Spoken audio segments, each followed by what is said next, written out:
اعوذ باللہ من الشیطان الرجیم بسم اللہ الرحمن الرحیم وَقَضَىٰ رَبُّكَ أَلَّا تَعْبُدُوا إِلَّا إِيَّاهُ وَبِالْوَالِدَيْنِ إِحْسَانًا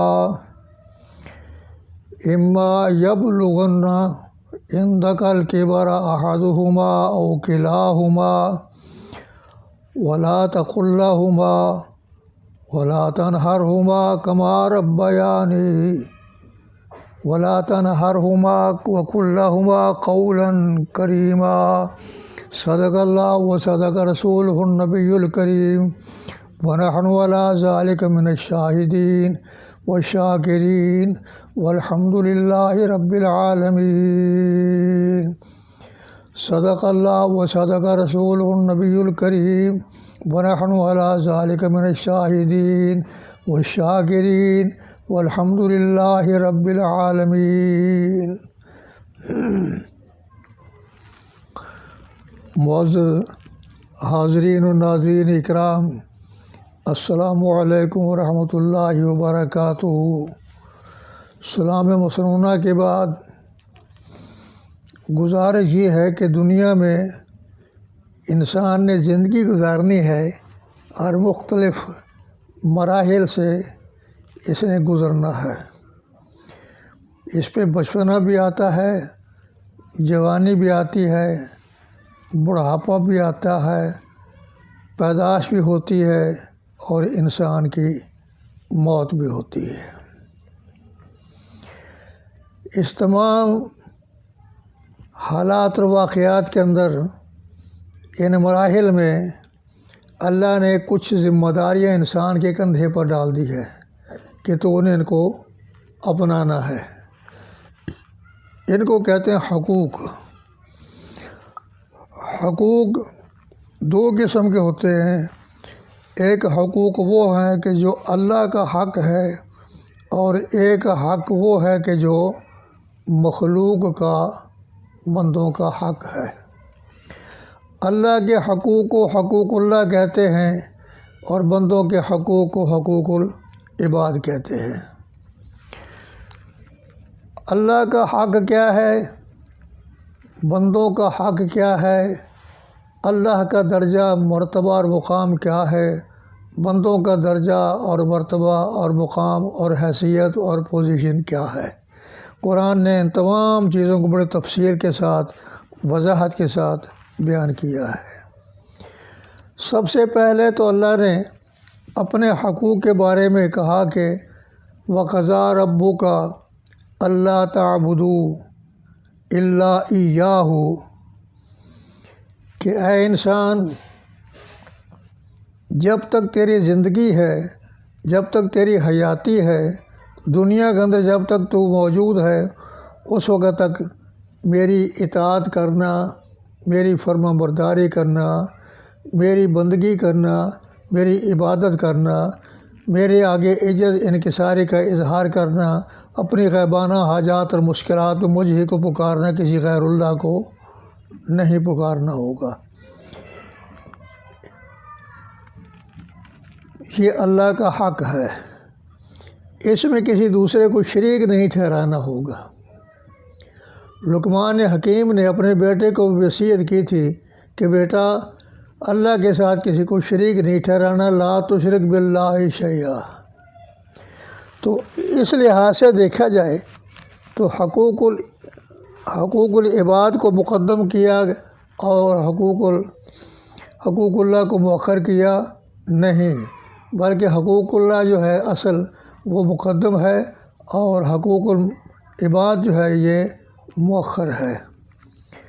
تو اس لحاظ سے دیکھا جائے تو عبادت کا کرنا، عجز کا کرنا، انکساری کا کرنا، تابعداری کا کرنا، ماتحتی اور غلامی کی زندگی بسر کرنا، اللہ کے آگے جھک کر رہنا، یہ اللہ کا حق ہے اور اس میں کسی کو شریک نہیں ٹھہرانا ہوگا۔ دوسرا یہ ہے کہ حقوق العباد، بندوں میں سے سب سے زیادہ حق اگر ہے تو صرف اور صرف والدین کا ہے۔ وبالوالدین احسانا، اللہ نے کہا کہ ان کے ساتھ حسن سلوک کرو، ان کے ساتھ محبت کے ساتھ پیش آؤ، مربت کے ساتھ پیش آؤ، مودت کے ساتھ پیش آؤ، ان کے ساتھ تلخی نہ کرو، ان کے ساتھ بدتمیزی نہ کرو، ان کے ساتھ کسی قسم کی اپنی آوازوں کو اونچا اور بلند نہ کرو۔ جتنا ہو سکے عزت کے ساتھ رہو، انکساری کے ساتھ رہو، اپنے نظروں کو جھکا کر رکھو، ان کے آگے جھکا کر اپنے آپ کو پیش کرو۔ کہا کہ اما یبلغن عندک الکبر احدہما، اگر والدہ ہے بوڑھی ہو چکی ہے تو اس کے لیے بھی یہی حکم ہے کہ ایسا سلوک کرو۔ اگر والد ہے بوڑھا ہو چکا ہے تو اس کے لیے بھی یہی حکم دیا کہ اس کے ساتھ بھی یہی سلوک کرو، جو ماں کا حق دیا وہی باپ کا حق دیا گیا ہے۔ اس لحاظ سے ماں اور باپ دونوں برابر رکھے گئے ہیں۔ دوسری بات یہ ہے کہ اگر دونوں ہی بڑھاپے میں ہیں تو پھر بھی ان کے ساتھ یہی سلوک رکھو۔ یہ نہیں کہ ایک کے ساتھ کچھ رکھو دوسرے کے ساتھ کچھ رکھو، ایک کی طرف زیادہ جھکاؤ ہو دوسری طرف زیادہ جھکاؤ ہو، ایک کو حقارت کی نگاہ کے ساتھ دیکھو دوسری محبت کے نگاہ کے ساتھ دیکھو، ایسا نہیں ہے۔ تو اس لیے ہاتھ سے کہا کہ اما یبلغن عندک الکبر احدہما او کلاہما، ایک بوڑھا ہو یا کہ دونوں بوڑھے ہوں، دونوں کے ساتھ حسن سلوک رکھو۔ ولا تقل لہما، اور کبھی ان کے آگے اپنی آوازوں کو بلند نہ کرو، ہاں ہوں کر کے بے ادبی کے ساتھ، حقارت کے نگاہ کے ساتھ یا حقارت کی آواز کے ساتھ ان کو نہ بلاؤ نہ پکارو۔ پھر اس کے ساتھ ساتھ یہ بھی کہا کہ ولا تنہرہما، ان کو ڈانٹو بھی نہیں۔ عمر کا تقاضا ہے، بعض اوقات والدہ کی زبان سے کچھ الفاظ نکل جاتے ہیں، بعض دفعہ والد کی زبان سے غصے میں آ کر ناراضگی کا اظہار ہو جاتا ہے تو تم ان کو ڈانٹنا شروع کر دو، ان کے آگے اپنی آوازوں کو بلند کرنا شروع کر دو۔ کہا کہ ایسا بھی نہیں کرو۔ ولا تنہرہما، بالکل ان کو ڈانٹو نہیں۔ وقل لہما قولا کریما، ان کے ساتھ ادب کے ساتھ، نہایت خوبصورتی کے ساتھ، نہایت احسن انداز کے ساتھ پیش آؤ اور ان کی خدمت کرو، ان کی اطاعت کرو، ان کی فرما برداری کرو، ان کے جائز حقوق اور جائز مطالبات جو ہیں وہ پورے کرو۔ ہاں اگر وہ تمہیں ناجائز کہیں کہ شرک کرو، کفر کرو یا کوئی بدعت کرو یا کوئی ایسا کام کرو تو فرمایا کہ پھر ان کی اطاعت نہ کرو، اس وقت میری اطاعت کرو۔ جس چیز سے میں نے منع کیا ہے اس سے رک جاؤ، اور جس چیز کی کرنے کی میں نے اجازت دی ہے اس کو کر لیا کرو۔ بلکہ واحفظ لہما، ان کے آگے ہمیشہ ہر وقت، صبح و شام رات دن، آتے جاتے بیٹھتے اٹھتے سر جھکا کے رکھا کرو، نگاہیں نیچے کر کے رکھا کرو، کبھی آنکھیں نہ دکھاؤ، کبھی تلخی کے ساتھ پیش نہ آؤ، کبھی غصے کا ناراضگی کا اظہار نہ کرو، اور کبھی ان کے آگے سامنے اپنی زبان چلانے کی کوشش نہ کرو، بلکہ ان کے لیے اللہ سے دعا کیا کرو۔ کیا دعا کرنی ہے؟ وقل رب ارحمہما وقل رب ارحمہما کما ربیانی صغیرا، اللہ میرے ماں باپ کے اوپر اپنی رحم فرما، دونوں کے لیے، ماں کے لیے بھی اور باپ کے لیے بھی، زندے ہیں تب بھی، اگر فوت ہو گئے ہیں تو پھر بھی۔ ربنا اغفر لنا ولاخواننا الذین سبقونا بالایمان ولا تجعل فی قلوبنا غلا للذین آمنوا، کہا کہ فوت ہو جائیں تو پھر بھی ان کی مغفرت کی، ان کے درجات کی بلندی کے لیے دعائیں کیے کرو۔ تو اس آیت مبارکہ کے اندر کہا کہ ہمیشہ کے لیے ان کے لیے اللہ سے رحمت مانگا کرو، رحمت کی دعائیں مانگا کرو، اس کا فضل مانگا کرو، اس کا کرم مانگا کرو، اس کے آگے مغفرت کی التجا و درخواست کیا کرو۔ اسی طریقے سے پروردگار عالم نے کہا کہ رحم اس لیے مانگو کما ربیانی صغیرا، جیسا کہ بچپن میں ماں نے بھی اور باپ نے دونوں نے مل کے تمہارے پر رحم کیا، تمہارے لیے شفقت کی نگاہ رکھی، پیار سے، محبت سے، اخلاق سے اپنے گلے کے ساتھ لگایا، تمہیں چوما ہے، چاٹا ہے، تمہیں سکھایا ہے، پڑھایا ہے، پالا ہے، پوسا ہے، بڑا کیا ہے، تمہاری شادیاں کی ہیں، تمہاری غربت کو، تمہاری مفلسی کو، تمہاری ناداری کو اور مجبوری کو رفع کرنے کی کوشش کی ہے، محنت کر کے، مزدوری کر کے، مشقت کر کے تمہارا پیٹ پالنے کی کوشش کی ہے، تو لہٰذا ان کے لیے اللہ سے رحمت کی دعا کیا کرو، جیسا کہ بچپن میں انہوں نے تمہارے پر رحم کیا تھا۔ سردی کا موسم ہوتا تھا، ماں اپنے ساتھ تمہیں سلایا کرتی تھی، اور سوتے سوتے حالت نیند کا تمہارا پیشاب بھی نکل جاتا تھا، کبھی پاخانہ بھی نکل جاتا تھا، تمہیں پتہ بھی نہ ہوتا تھا، تو ماں اس گیلی جگہ کو خشک کرنے کے لیے خود اس پہ لیٹ جاتی تھی، لیکن تمہیں اس جگہ پہ لیٹنے کی اجازت نہیں دیتی تھی، بلکہ وہاں سے اٹھا کے صاف اور ستھرا کر کے پاک کر کے اپنے پاس رکھتی تھی۔ تو اس لحاظ سے تیرا حق بنتا ہے کہ ان کے لیے اللہ کا شکر ادا کر، اس کا فضل اللہ سے مانگ لے۔ تو برادران محترم، جہاں تک اللہ کا معاملہ ہے وہ تو یہی تھا کہ اللہ کے ساتھ کسی کو شریک نہ کیا جائے۔ اس معاملے میں اللہ نے دنیا میں انبیاء علیہم السلام کو بھیجا، مختلف انبیاء دنیا میں آتے رہے، اپنی اپنی قوموں کو مسئلہ سمجھاتے رہے۔ تو جہاں تک ہمارے قرآن کے درس کا سلسلہ اور تسلسل تھا، وہاں سے یہ مضمون چلا تھا کہ اللہ نے جناب موسیٰ علیہ نبینا علیہ السلام کو دنیا میں مبعوث فرمایا ہے۔ ابھی موسیٰ علیہ السلام پیدا نہیں ہوئے تھے، تو نجومیوں نے علم نجوم کے ذریعے سے یا علم کیافہ یا علم رمل کے ذریعے سے فرعون کو، وقت حاکم کو بتایا کہ تیرے ملک میں ایک نوجوان پیدا ہونے والا ہے جس کے ہاتھوں تیرا تختہ الٹا جائے گا اور ملک میں ایک انقلاب برپا ہو جائے گا۔ تو فرعون نے حکم دے دیا کہ جو بھی لڑکا خاندان بنی اسرائیل میں پیدا ہو اس کو کیا کرو؟ قتل کر دو۔ یذبحون ابناءکم ویستحیون نساءکم وفی ذالکم بلاء من ربکم عظیم۔ اس نے اعلان کیا کہ خاندان بنی اسرائیل میں جو لڑکی پیدا ہو جائے اسے قتل نہیں کرنا، اس کو زندہ رکھنا ہوگا۔ لڑکا جو بھی پیدا ہو، کسی کے ہاں پیدا ہو، اس کو قتل کر دینا ہوگا۔ لڑکیوں کو کیوں زندہ رکھنا ہوگا؟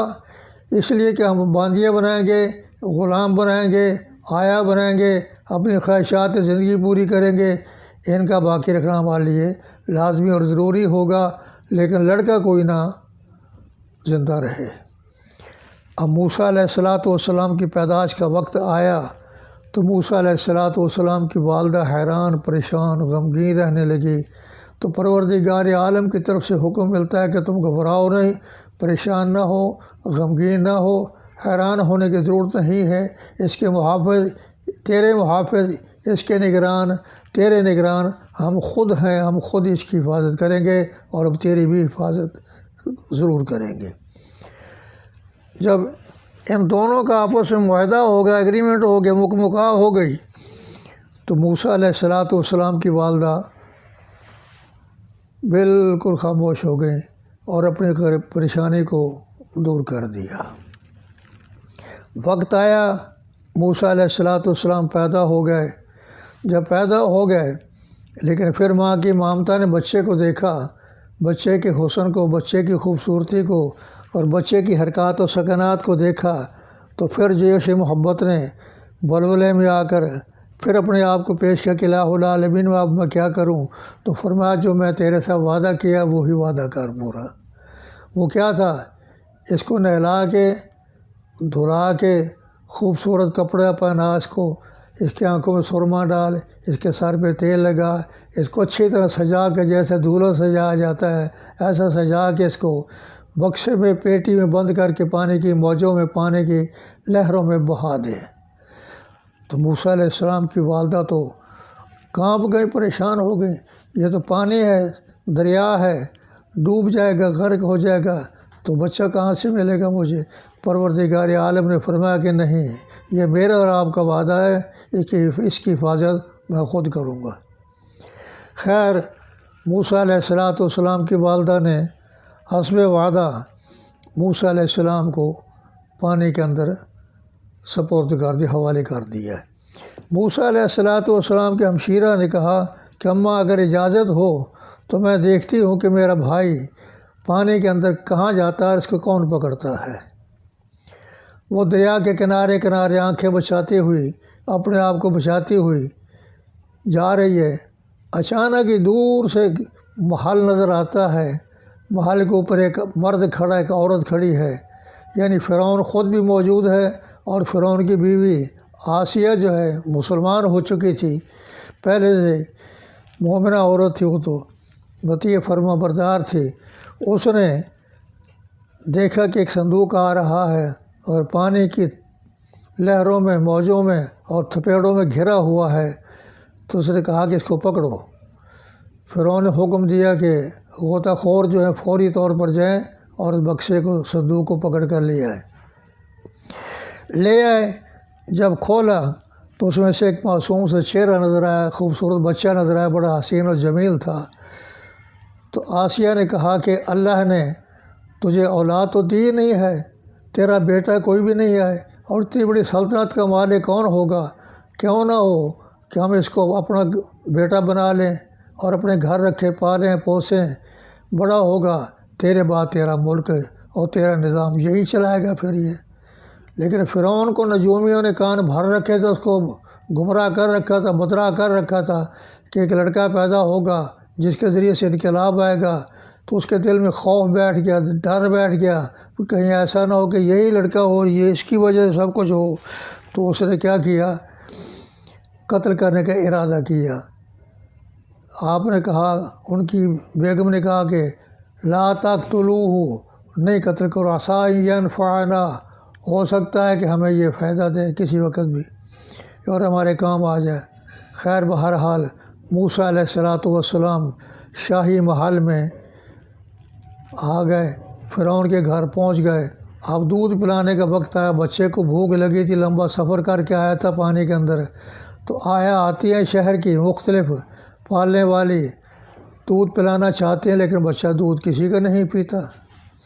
ان کی ہمشیرہ جو دور سے پیچھے سے چل کر آ رہی تھی، وہ بھی دیکھتی رہی منظر سارا اپنی آنکھوں سے۔ اس نے جا کر کہا کہ اگر تم کہو تو میں ایک آیا بتاتی ہوں، ایسا سلوک کرے گی جیسے ماں بچے کے ساتھ کرتی ہے اور پیار محبت سے رکھے گی۔ اب ان کی عقل میں پردے پڑ گئے کہ یہ کیسے ہو سکتا، بچہ کسی کا ہو اور ماں کوئی اور بن جائے اور ماں جیسا سلوک کرے، یہ تو کسی کو ذہن میں نہیں آ رہا تھا۔ لیکن اللہ کا کرنا تھا نا، اللہ کو جیسے منظور ہوگا وہی ہوگا۔ پھر آخرکار فرعون حکم دیتا کہ جاؤ لے کر آؤ۔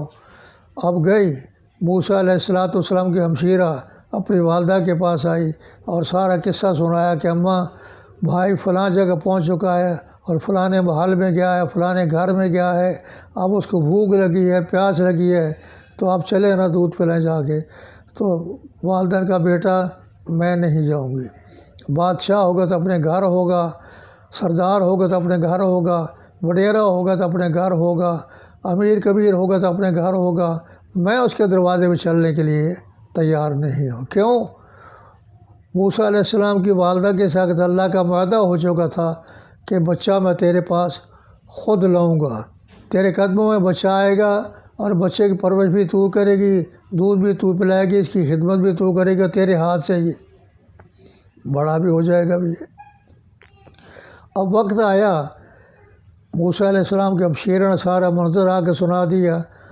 بادشاہ بڑا حیران، بڑا پریشان کہ یار یہ کیا سلسلہ بھی، وہ آیا ہے اور آنے کے تیار بھی نہیں، کہتے بچے کو لے کر آؤ۔ چلو بھی مجبوری ہے، ضرورت ہے، بچہ بچانا ہے کسی طریقے سے، لے چلو۔ موسیٰ علیہ السلام آئے، موسیٰ علیہ السلام کی والدہ نے دیکھا بچے کو اسی وقت دل سے لگایا اور بچے کو دودھ پلانا شروع کیا، بچے دودھ پینا شروع کر دیا۔ تو گویا کہ اللہ تعالیٰ نے موسیٰ علیہ نبینا علیہ الصلوۃ والسلام کی پرورش کی، اور پرورش کا ایک ذریعہ اور ایک طریقہ کار وہاں سے وضع کر دیا گیا۔